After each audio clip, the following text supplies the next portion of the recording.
This I wanna nail sports to the bone. Top blogger, top YouTube channel. No matter which sports, here we got it covered. Subscribe and hit the notification bell. Hey, what's up, Sports to the Bone family? What's up? Welcome back to another video.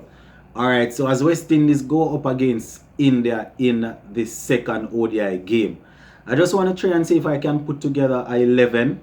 Right, mind you, I did not get a chance to see much of the first ODI game, so I will not be able to pull and replace anybody based on what happened there, right, in the first game. I saw a couple of innings from some of the batsmen, but I didn't really get a chance to see everything. So let me just go through the squad quickly. So we have Brandon King, Darren Bravo, we have Nkrumah Bana, Shamar Brooks, we have Fabian Allen, Jason Holder, Pollard, Nkrumah Bana, Hope, Akil Hussain, Alzari Joseph. We had Hayden Wash Jr., Kemar Roach, Odin Smith, and Romario Shepherd. So those are the guys that we have there.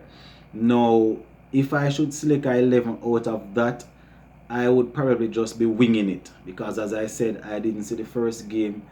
I wasn't really paying attention to what is happening because of me being up and down. But Shea Hope definitely will play for me, and here this is why I know. I see where a couple of persons are saying that they need to drop Shea Hope, but I am thinking that we are probably mixing up the Test and T20 Shea Hope with the ODI player, right? Now, Shea Hope is definitely our best ODI player. You cannot average in the 50s if you are failing consistently. Simply means that probably he fails now and again in ODI cricket, but he plays well more often than not. And one might say in T20 cricket he's not performing well, so maybe his form is just not good, so we should rest him.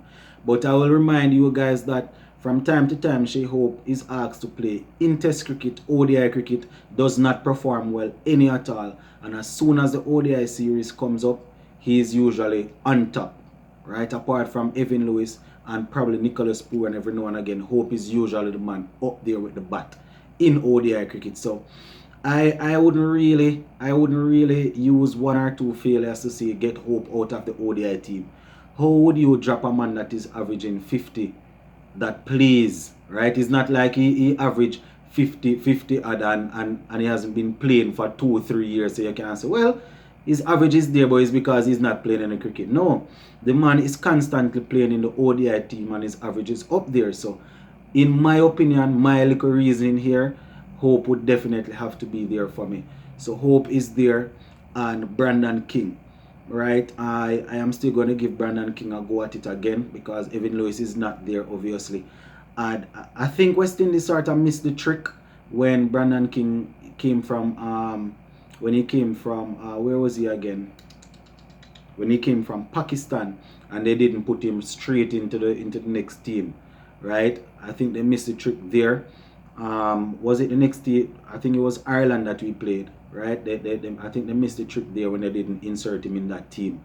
You understand? But I would definitely go with those two again, right? So those are the two. Nkrumah Bana, more than likely, I am going to give him a next go, because I am thinking that we need stability at the top.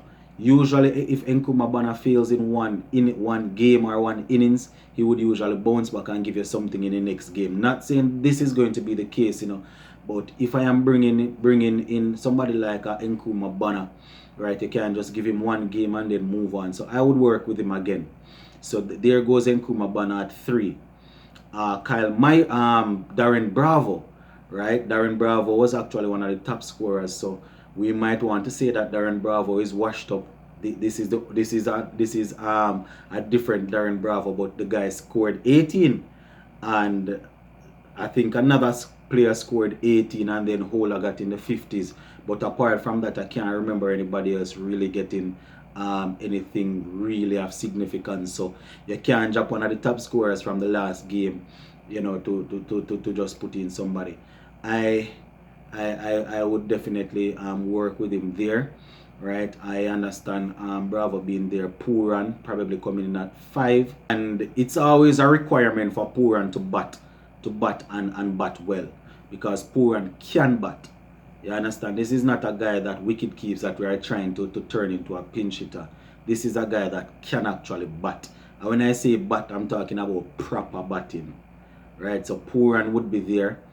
And then we will maybe have Pollard, Jason Hola. What is that? So Pooran probably 5, Pollard 6, Hola 7. I don't know if that's too deep. Right? We'll have people like I don't even remember the two guys, if Romari Shepherd and Akilus and Romari Shepherd and Odin Smith there. But say for example Hola is 7, then you might be looking at I don't know, we want to go with the next all-rounder. We have a specialist bowler in Roach, so Hola 7. I might go Alzari Joseph 8, Akil Hussein 9. Right, that would leave space for Kemar Roach 10. And Fabian Allen. Fabian Allen is the next player that I was missing out. So Fabian Allen would probably bat after Jason Hola. So people like Alzari Joseph would step one down. So Fabian Allen would be in there. So those are the 11 players that I would use. I think that might be the same 11 that would have played. So that means Brooks wouldn't get into this team that I just called. Hayden Walsh Jr. wouldn't get in. Odin Smith is not there. And yeah, those are the guys that are not there. Let me see, Myers isn't a part of that squad. So I think Hayden Walsh Jr. and yeah, Hayden Walsh Jr. and Odin Smith, I think those are the two that I would have left out. So let me go again. So I say I have Brandon King, I have Hope, I have Bernard 3. At 4 we have Darren Bravo. At 5 we have Nicholas Pooran. At 6 we have Pollard, could be Hola, interchangeable. So at 6 we have Pollard, 7 we have Jason Hola, 8 we have Fabian Allen or Romari Shepherd, 9 we have Fabian Allen, 10 we have Akil Hussein, and 11 we have Kemar Roach. So those are the guys that I am thinking of. Right, as I said, my viewers and subscribers, I didn't necessarily work this one out in my head before I came on. I just came on and I am basically talking and winging it. So Odin Smith probably could come in for Romari Shepherd. You understand? But they're probably going to need the batting to help. You understand? So I don't know, my viewers and subscribers, but those are the 11 players that I would work with. I am not going to try and predict the 11 that West Indies might use. I'm just putting my final 11 out there.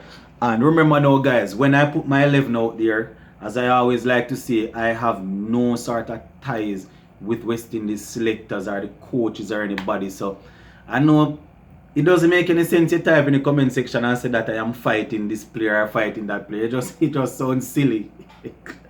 All I need to do is probably go underneath the comment section and tell me your 11. This is the 11 that I would use based on how I think things would work.